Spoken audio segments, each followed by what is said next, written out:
ఇప్పుడు నేను మీకు చెప్పే ఈ జెసికా ఇంకా తను ట్రైన్ చేసిన ఆర్క్ ఆఫ్ ఫిష్ స్టోరీ విన్న తర్వాత మీ హృదయం చలించిపోతుంది. తను ఎంతో ఇష్టంగా ట్రైన్ చేసిన జంతువే తన ప్రాణాలను బలి తీసుకుంది. నిజంగా ఇలాంటి కథలను విన్న తర్వాత జంతువులపై మీకున్న నమ్మకం పోతుంది. అలాగే వాటితో ఇంకొంచెం జాగ్రత్తగా ఉండాలన్న విషయం కూడా మీకు తెలుస్తుంది. మీరు ఎక్కువగా ఎవరినైతే ప్రేమిస్తారో వారే మిమ్మల్ని చంపినట్లయితే ఈ విషయం ప్రతి ఒక్కరిని కలవరపరుస్తుంది కదా. ఇలాంటిదే జెసికా విషయంలో కూడా జరిగింది. జెసికా జంతువులతో ఉండడాన్ని చాలా ఇష్టపడేది. ముఖ్యంగా సీ అనిమల్స్ తోనే ఎక్కువగా తన సమయాన్ని గడిపేది. ఆమె తండ్రి ఒక బయాలజిస్ట్. అతను ఎక్కువగా జంతువులపై రీసెర్చ్ చేసేవాడు. అతను తను రీసెర్చ్ చేసే ల్యాబ్ కి జెసికాను కూడా తీసుకువెళ్లేవాడు. దానితో జెసికా జంతువుల గురించి తెలుసుకోవడానికి అలాగే జంతువులతో కలిసి జీవించడానికి ఎంతో ఆసక్తి చూపించేది. ముఖ్యంగా తన ఆసక్తి అంతా ఎక్కువగా ఆక్వాటిక్ అనిమల్స్ మీదే ఉండేది. తన వయసు పెరిగే కొద్దీ ఆమె డాక్టర్స్ తో ఇంకా రీసెర్చర్స్ తో కలిసి సముద్రానికి వెళ్లడం ప్రారంభించింది. అక్కడ రీసెర్చ్ చేసే తిమింగలాలు ఇంకా డాల్ఫిన్స్ జెసికా పడవ చుట్టే తిరిగేవి. అందుకనే తను వాటిని చాలా దగ్గరగా చూసేది. అలాగే వాటి స్వభావాన్ని కూడా తెలుసుకునేది. ఇంకో అద్భుతమైన విషయం ఏంటంటే ఆమె తన చేతులతోనే డాల్ఫిన్స్ ను కంట్రోల్ చేసేది. నిజంగా ఆమె చేతుల్లోనే ఆ మ్యాజిక్ ఉందేమో అనిపించేది. ఆమె ఎలాంటి ఫిష్ తోనైనా సరే చాలా తక్కువ సమయంలో స్నేహం చేయగలదు. దీనివల్ల తను చాలా ఫిష్ లకు ఫ్రెండ్ అయింది. వీటితో పాటే జెసికా తన మొదటి ఆర్కా షోని హెవెన్ మెరైన్ పార్క్ లో ప్రదర్శించింది. ఈ ఆర్కా షో అనేది నీటిలో చేసే సర్కస్ లాంటిది. భూమి మీద కోతులతో పక్షులతో జంతువులతో ఎలా అయితే స్టంట్స్ చేస్తూ సర్కస్ చేస్తారో అలా ఈ ఆర్కా ఫిష్ తో నీటిలో సర్కస్ చేస్తారు. అయితే ఈ ఆర్కా ఫిష్ కాదు, మ్యామల్. డాల్ఫిన్ ఫ్యామిలీకి చెందిన జీవులే ఇవి. సో జెసికా తన మొదటి ఆర్కా షోని ప్రదర్శించిన తర్వాత ఆర్కా లాంటి పెద్ద ఫిష్ లతో జీవించడానికి ఎక్కువ ఇంట్రెస్ట్ చూపించేది. దీనివల్ల జెసికా 19 సంవత్సరాల వయసులోనే ఒక ట్రైనర్ గా మారాలి అని నిర్ణయించుకుంది. దీనికోసం ఆమె మెరైన్ బయాలజీలో డిగ్రీని కూడా సంపాదించింది. ఇక ఆ డిగ్రీని పొందిన తర్వాత ఆమె చాలా పార్క్స్ లో ఆర్కా షోలలో పనిచేయడం ప్రారంభించింది. అలా ఈ ఫిష్ లను రోజు ట్రైన్ చేయడం వల్ల తన ఎక్స్పీరియన్స్ బాగా ఇంప్రూవ్ అయింది.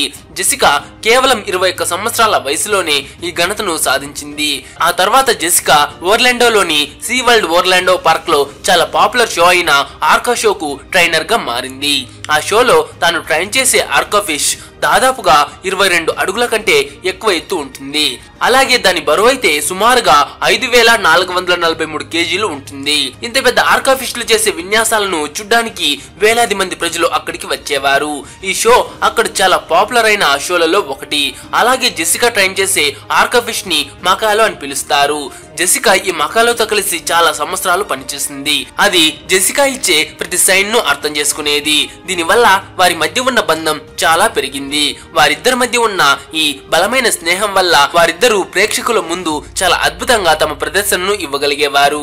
చెప్పాలంటే ఈ మకాలో అక్కడ జరిగే ఆర్కా షోస్ లలో చాలా ఫేమస్ అయిన ఫిష్. కానీ కాలం గడిచే కొద్దీ దాని బిహేవియర్ లో చాలా మార్పులు రావడం ప్రారంభించింది. చాలా సార్లు ఇది చాలా దూకుడుగా ప్రవర్తించేది. కొన్నిసార్లు ఆహారం తినడం కూడా మానేసేది. ఇంకొన్నిసార్లు తను జెసికా ఇచ్చే సిగ్నల్స్ ని ఫాలో చేసేది కాదు. అలాగే కొన్నిసార్లు అయితే రాత్రి సమయాల్లో కూడా ఫిష్ ట్యాంక్లను కూడా చాలా బలంగా గుద్దేది. ఇదంతా స్పష్టంగా తెలిసినా సరే మేనేజ్మెంట్ ఈ మకాలాతో కలిసి జెసికా చివరిసారిగా ఒక షో చేయాలని నిర్ణయించారు. కానీ ఇదే తన ఆఖరి ప్రదర్శన కూడా అవుతుందని జెసికా ఆ సమయంలో ఊహించి కూడా ఉండదు. మకాలా యొక్క చివరి ప్రదర్శనను చూడ్డానికి చాలా మంది ప్రజలు అక్కడికి చేరుకున్నారు. అలాగే వారిద్దరిని చూశాక అక్కడ కూర్చున్న ప్రజలందరి గొంతులు చాలా ఉద్వేగంతో ప్రతిధ్వనించాయి. అలాగే అక్కడ ఉండే వారందరూ చప్పట్లతో అక్కడ ఉన్న ప్రదేశాన్ని మారుమోగించారు. అక్కడి ప్రజల ఉత్సాహంతో జెసికా మరింత ఆత్మవిశ్వాసంతో నీళ్ళలోకి దూకింది. అక్కడ ఉండే ప్రజలు కొట్టే చప్పట్లను చూసి ఆర్కా కూడా నీళ్లలో ఇలా మునకవేసింది. దాని తర్వాత మకాలో ఎటువంటి సంకోచం లేకుండా జెసికా ఇచ్చే ప్రతి ఆర్డర్ ని అనుసరించింది. జెసికా ఇచ్చే ఆర్డర్స్ ని అనుసరించి నీటిలో తన విన్యాసాలను చేసి ప్రజలను బాగా సంతోషపరిచింది. వాళ్ళు చేసే విన్యాసాల వల్ల ముందు వరుసలో కూర్చున్న వాళ్ళంతా నీటితో తడిసి ముద్దైపోయారు. అలాగే పిల్లలు చాలా ఉత్సాహంతో అరుస్తున్నారు.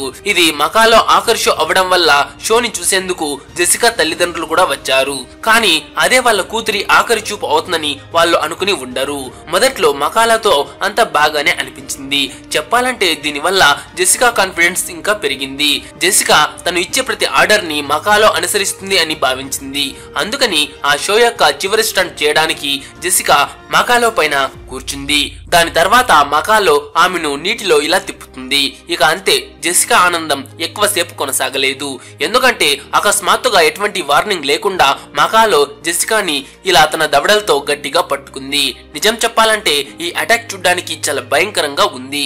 ఆ షోలో కూర్చున్న ప్రతి ఒక్కరూ ఇదంతా తమ కళ్ళతో చూస్తున్నారు. దీంతో అక్కడ కూర్చున్న వారి అందరి గుండె ఒక్కసారిగా ఆగిపోయింది. ఎందుకంటే వాళ్ళు ఇదంతా వారు చేస్తున్న విన్యాసాలలో భాగమేమో అని అనుకున్నారు. కానీ అక్కడ ఉండే మిగతా ట్రైనర్స్ వెంటనే అలర్ట్ అయ్యారు. వారి ముఖాల్లో కనిపిస్తున్న భయాన్ని చూసిన తర్వాత అక్కడి ప్రజలు ఒక్కసారిగా గందరగోళానికి గురయ్యారు.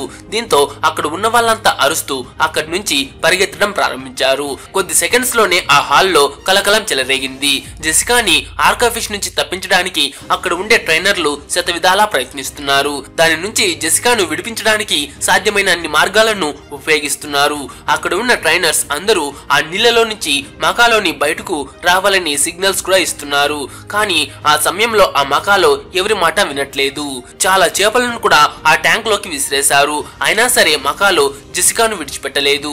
ఇవన్నీ చేస్తే దాని దృష్టి మరల్చి జెసికాను దాని నుంచి విడిపిద్దామని అనుకున్నారు. కానీ వారి ప్రయత్నం విఫలమైంది. ఆ తర్వాత అక్కడ ఉన్న ట్రైనర్స్ లో ఇద్దరు నీళ్ళలోకి ప్రవేశించడానికి సిద్ధమయ్యారు. ఆమెను నీటిలో నుంచి బయటకు తీసుకురావడం ద్వారా అయితే ఆమెను రక్షించగలరు. కానీ అప్పటికే ఆ మకాలో జెసికాను తన దవడలతో బలంగా కొరికి అలాగే ఆ లోతైన నీటిలోకి తీసుకువెళ్లిపోయింది.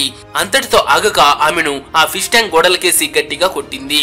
ఆ ఫిష్ యొక్క దవడ చాలా శక్తివంతమైంది. ఒకసారి దానిలో చిక్కుకుంటే దాని నుంచి బయటకు రావడం పూర్తిగా అసాధ్యం. మకాలో జెసికాను చాలా బలంగా ఫిష్ ట్యాంక్ కేసి కొట్టడం ద్వారా ఆమె ఊపిరితిత్తులకు అలాగే ఛాతికి చాలా లోతైన గాయం అయింది. దాదాపుగా ఆమె ఒంట్లో ఉన్న ఎముకలన్నీ విరిగిపోయాయి. దీనివల్ల జెసికా శరీరం నుంచి చాలా రక్తం బయటకు వచ్చింది. నిజం చెప్పాలంటే అక్కడ ట్యాంక్ లో ఉన్న నీళ్లన్నీ జెసికా రక్తంతో ఎర్రగా మారిపోయాయి. అక్కడ ఉన్న ట్రైనర్స్ ఆమెను దాని నుంచి విముక్తి చేయడానికి చాలా ప్రయత్నించారు. కానీ ప్రతిసారి వారికి చుక్కెదురైంది. ఇక చివరికి ఒక నెట్ ఇంకా ఒక హైడ్రాలిక్ మిషన్ సహాయంతో మకాలోని పట్టుకుని నీటిలో నుంచి బయటకు తీశారు. దాని తర్వాత జెసికాను కూడా బయటకు తీశారు.